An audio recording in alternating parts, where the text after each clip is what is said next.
I'm here today with my assistant Millie, who tells me she watches all my videos. So to see what she's learned, I'm going to ask her a series of questions about investing. Oh my god, oh my god. Now, for every one she gets right, I'm going to give her $100. But for every one she gets wrong, I'm going to give her a spoonful of hot sauce. So you better not get too many wrong. Oh no, I'm worried. Thanks, Dr. Mike, for the inspiration for this Oh video. gosh, my insides are burning up. They will be. Yeah, they're burning up already. True or false? More than 60% of Americans live paycheck to paycheck as of September 2023. Oh god, I feel like there's so many factors that go into this one. So I'm thinking definitely 60% I would say do. Oh, I don't know, I feel like it might be higher.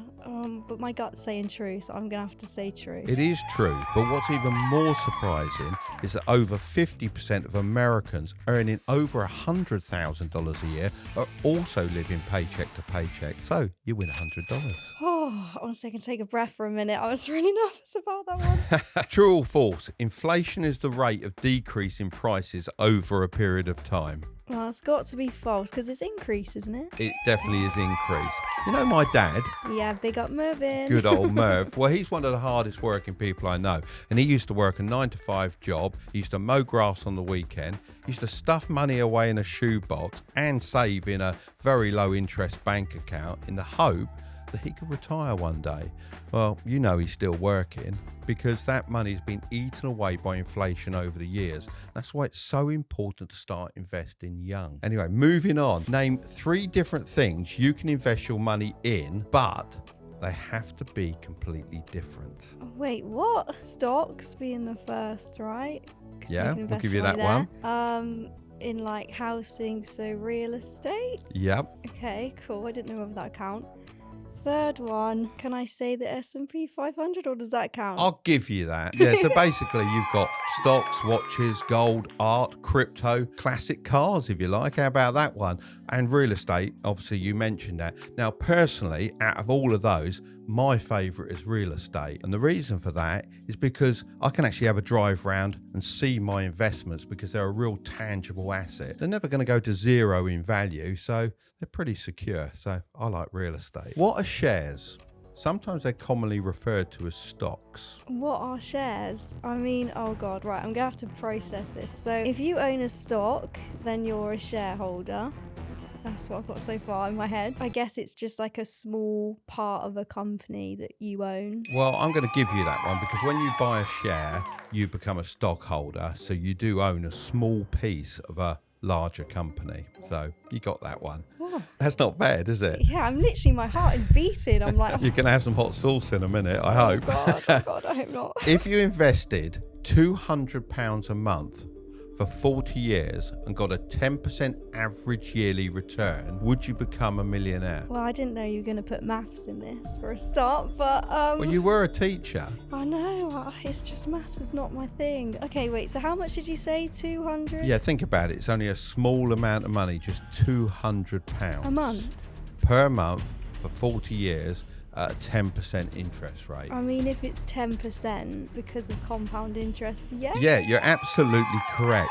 It actually works out at about 1.26 million, which is a fair amount of money to retire on, isn't it? Oh yeah, I'd have a nice swimming pool with that. And that's because of compound interest, which you mentioned. Now, a good way to work out how much your savings will be worth when you retire is to use compound interest calculators. And you can go to those on the web, and we'll put a link in the description as well. I know that these are your guilty pleasure, aren't they? Typing I in different do. figures. I love typing in different figures, even figures that you know you're not going to live for, but see how big the amount of money becomes. Now, you can only base these on historical averages, so I generally use 7 to 8% in my calculations because it's a little bit more realistic. And of course, I'm not a financial advisor, but they're great fun to use. How do you buy stocks and shares? Oh god, this is a tricky one. But to be fair, I've seen in a few of your videos you're sponsored by Trading212, and on the app I've seen you use this pie feature.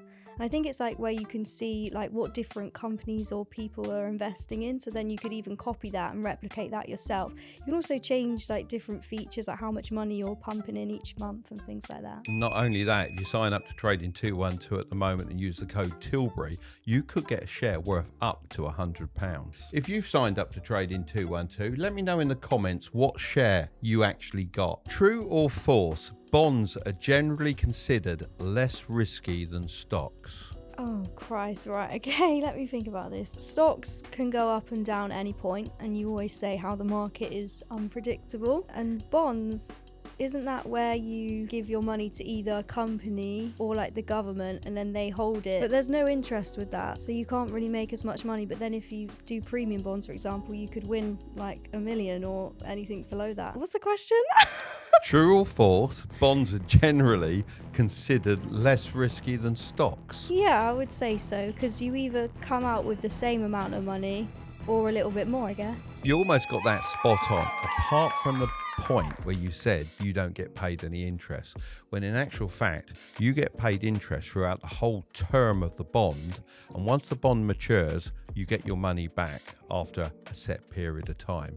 And these are seen as less risky than stocks and shares, for example, which can go up and down over time, but they are also sort of pay you a little bit less, to be honest, but they are more secure. So if you're in your 60s, for example, and you want to make sure all your investments are going to be safe for your future retirement, then bonds can be a good thing. But I'm very impressed you knew it was a loan to a company or the government, for example. I do listen to my Mark Tilbury videos. What are the 2 ways you can make money from investing in stocks? 2 ways to make money. You can't get one God. wrong, you know, because otherwise this hot sauce is going to waste.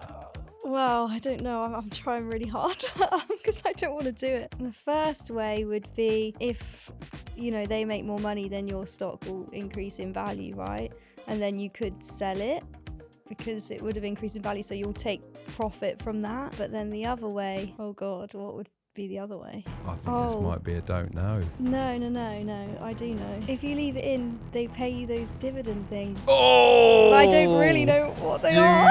Got it. Okay, well, no, you shouldn't have said that. Oh no! What do you think a dividend is? How can you earn from a dividend? I don't know what it's part of, to be honest. Like, I don't know what the difference is between increasing in value and then they give you a bit of their profit. You pretty much nailed it on the head. So a dividend is when a company makes money, and then because you're a shareholder in that company, they will give you a small piece of that profit. It's generally paid out quarterly, so you can earn money over time from that. And it's normally the more established companies that pay dividends out. Now, on capital gains, which is the other way of making money, that's when the price of a share rises. That will push the price up as well. So they're the 2 ways you can do it. You've avoided the hot sauce again. True or false? You always have to pay tax on your stock market gains. Oh God, I feel like the sauce is coming. I don't think so. My gut's saying no, but then I guess it depends what account you have, right? Because if you have a stocks and shares ISA, then you don't. I don't know about other accounts. Wait, what's the question? True or false? You always have to pay tax on your stock market gains. I'm just gonna say false. Wait, can you say it again? I literally can't remember these true or false things. They're really hard. You always have to pay tax. Do you really? No. Why don't you? Because it's a tax efficient account of stocks and shares ISA, but I don't know about anything else. I suppose maybe you do on other accounts. Is it a trick question? I'm actually pushing you quite hard because you did mention stocks and shares ISA, and of course in the United States you have a Roth IRA. So if you're investing into those, then any gains on those accounts are protective. Think of it like a blanket around your money or a castle around your money. The taxman can't get to it, so the IRS, he's not allowed in. Taxman in the UK, he's not allowed in. So however much money that gains during its time in there, that is tax-free to you when you take it out. But there are limits to how much money you can put in there because obviously these are really powerful accounts. And if you haven't got one, then you should set up either an ISA or a Roth IRA if you're in the States. If you don't have one, get one. Get one. Is it possible to start investing before you're 18 years old. Yes, it is. But you need a parent, and I believe it's called a custodial account. I tell you, you're bang on with all of these. You have been watching my videos. So yes, you need a custodial account, and a parent or guardian can open that up for you. Now, if you're in the UK, you can actually have a junior stocks and shares ISA. You can also start a Roth IRA in the States as well with a custodial account. And what actually happens is once you get to 18 or 21, depending on which country or state you're in, that money stroke account becomes yours to do with as you wish. But are there like limits on the amount you put in each year in those Of ones course, as well, like yeah. the other ones? Exactly the same as a normal Roth IRA or an ISA. So there are limits because, again, they're very powerful. What is diversification? And why is it so important in investing? Diversify. All I think of is Diversity, that dance group. Oh dear, you Yeah, could be in trouble. Great start. I mean, it's like loads of different things, right? So you have your money in different places. I don't know, in your little ISA or your Roth IRA or whatever, wherever you're from. I guess like real estate, like you have. And then we said gold and things like that before. So it's having stuff in different pots, I guess. But the benefits, I don't know, if you lost your house because it got blown down or something, then at least you got your ISA.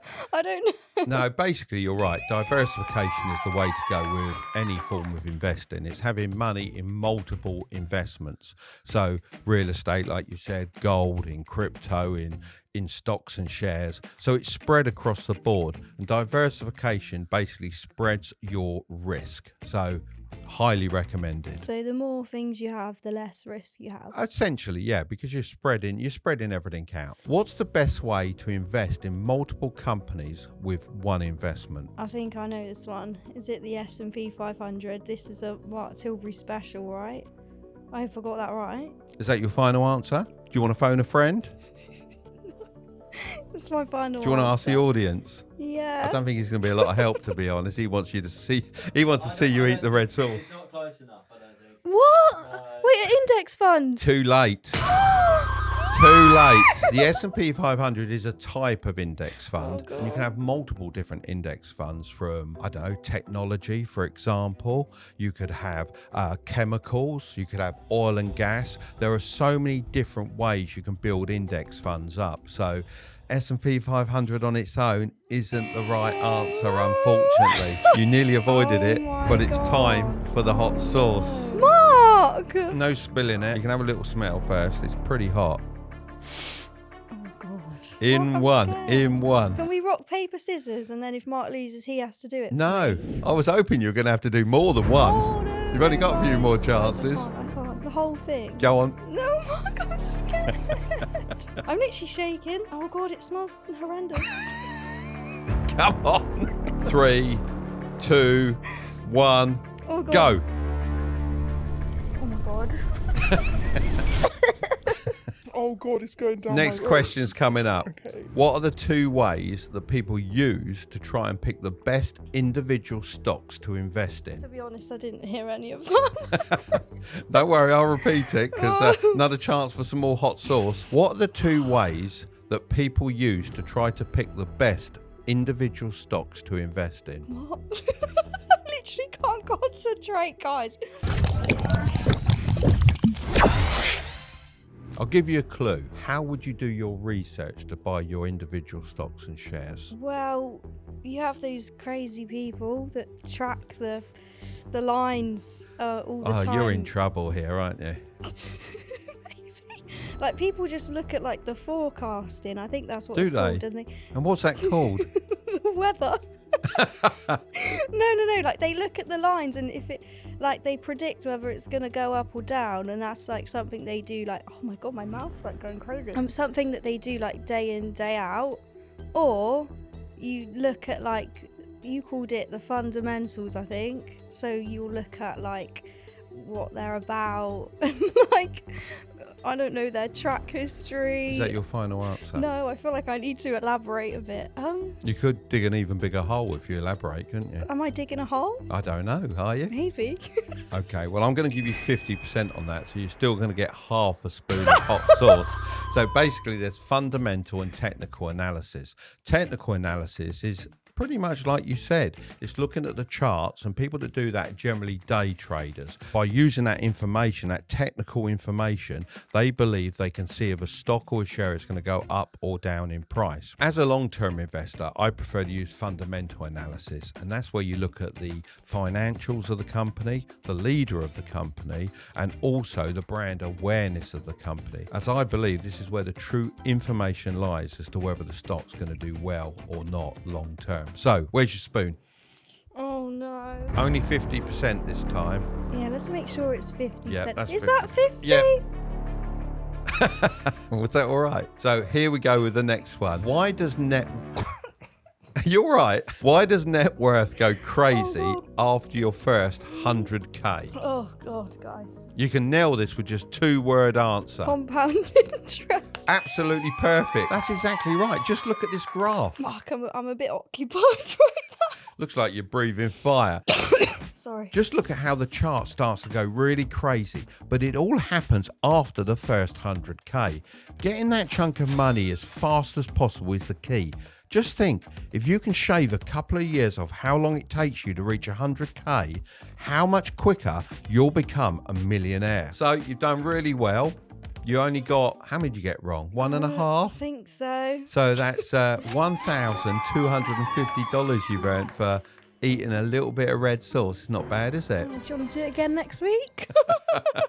So what have you learned? I learned that hot sauce is hot. That's strange, that, isn't it? Yeah, I could probably go up to a medium in Nando's now. I learned about the 2 ways of researching different stocks is the fundamental, which I have got, and then the technical. Oh, I literally can't talk, sorry. If you enjoyed that video, I'm going to leave the next one right there. But don't click on it just yet. What have they got to do You got to subscribe. to grow your wealth? Okay, I'll see you over there.